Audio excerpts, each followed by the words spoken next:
এই সমস্ত মামলার পাহাড় কিভাবে আপনি আপনার সরকার যাতে বিচার কাজ শেষ হয় বা মানুষ বিচার পায় তার কি ব্যবস্থা বা পদক্ষেপ নেবেন? 43 লক্ষ মামলা বিচারাধীন, তার মধ্যে 37 লক্ষ মামলা নিম্ন আদালতে, 6 লক্ষ মামলা হাইকোর্ট এবং সুপ্রিম কোর্টে।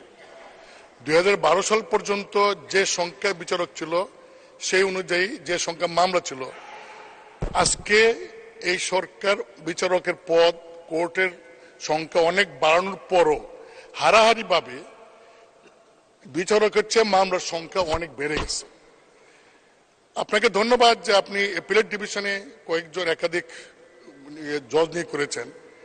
আমার প্রশ্ন হলো যে হাইকোর্টে 6 লক্ষ মামলা, হাইকোর্ট এবং অ্যাপিলেট ডিভিশনে জাস্টিসদের সংখ্যা আরো বাড়িয়ে এবং নিম্ন আদালতে আপনি জানেন যে ল্যান্ড সার্ভে কোর্টে এক একটা কোর্টে 20 থেকে 30,000 মামলা পেন্ডিং। এই সমস্ত মামলার পাহাড় কিভাবে আপনি আপনার সরকার যাতে বিচার কাজ শেষ হয় বা মানুষ বিচার পায় তার কি ব্যবস্থা বা পদক্ষেপ নেবেন? ধন্যবাদ। মাননীয় মন্ত্রী। ধন্যবাদ মাননীয় স্পিকার। মাননীয় বিরোধী দলীয় চিফ হুইপ অত্যন্ত একটা গুরুত্বপূর্ণ প্রশ্ন করেছেন, আমি তাকে ধন্যবাদ জানাই। প্রথম কথা হচ্ছে যে মামলার জট বেড়েছে সঠিক, এবং তার সাথে সাথেও কিন্তু আমরা আদালত সৃজন করে এবং বিচারকের সংখ্যাও বাড়িয়েছি। এবং এখনো যেটা আগে কখনো হয় নাই মাননীয় স্পিকার, সেটা হচ্ছে যে আগে কখনো আপনার বিচারকের পদ শূন্য হওয়ার আগে বাংলাদেশ জুডিশিয়াল সার্ভিস ক্যাডারে পরীক্ষা নিয়ে তার একটা রিজার্ভ বিচারকের ব্যবস্থা ছিল না। এখন কিন্তু আমরা সেটা করি যাতে কোনো বিচারক অবসরে গেলে সেই পদটা যেন খালি না থাকে, তড়িৎ যেন আমরা সেখানে বিচারক দিতে পারি। দ্বিতীয় যেটা করা হচ্ছে সেটা হচ্ছে বিচারকের পদ সৃজন এবং আদালত সৃজন, দুইটার জন্যই আমি মাননীয় স্পিকার জনপ্রশাসন মন্ত্রণালয়ে লিখেছি এবং সেইখানে 158টি পদ সৃজনের প্রস্তাব করা হয়েছে।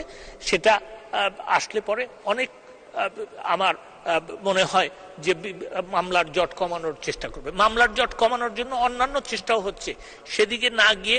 আর যেটা আরেকটা কথা বলতে চাচ্ছেন যে অবশ্যই দেখা গেছে যে হাইকোর্ট বিভাগে অন্ততপক্ষে বিচারপতি ছিলেন 100 জন, এখন সেটা কমে এসছে, রিটায়ারমেন্টে গেছেন অনেকেই এখন, এবং প্রমোশন এলিভেটেড হয়ে অ্যাপিলেট ডিভিশন গেছেন অনেকেই। সেই ক্ষেত্রে আপনার এখন নেমে এসছে 84 জনের জন্য।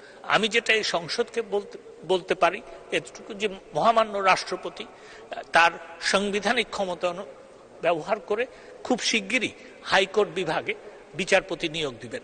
আমি সঙ্গে সঙ্গে আরেকটা কথাও মাননীয় চিফ হুইপকে আপনার মাধ্যমে বলতে চাই যে বিচারপতি নিয়োগের জন্য আইন যেটা করার সেটাও কিন্তু আমরা প্রায় শেষ করে এনেছি, এবং এই দ্বিতীয় পদক্ষেপ যেটা আমরা নিচ্ছি সেটা হচ্ছে যে এই হাইকোর্টের বিচারপতি নিয়োগের ব্যাপারে যে আইনটা, সেটা স্টেক হোল্ডারদের সাথে আলাপ করার জন্য খুব শিগগিরই একটা সময় এবং তারিখ দেওয়া হবে।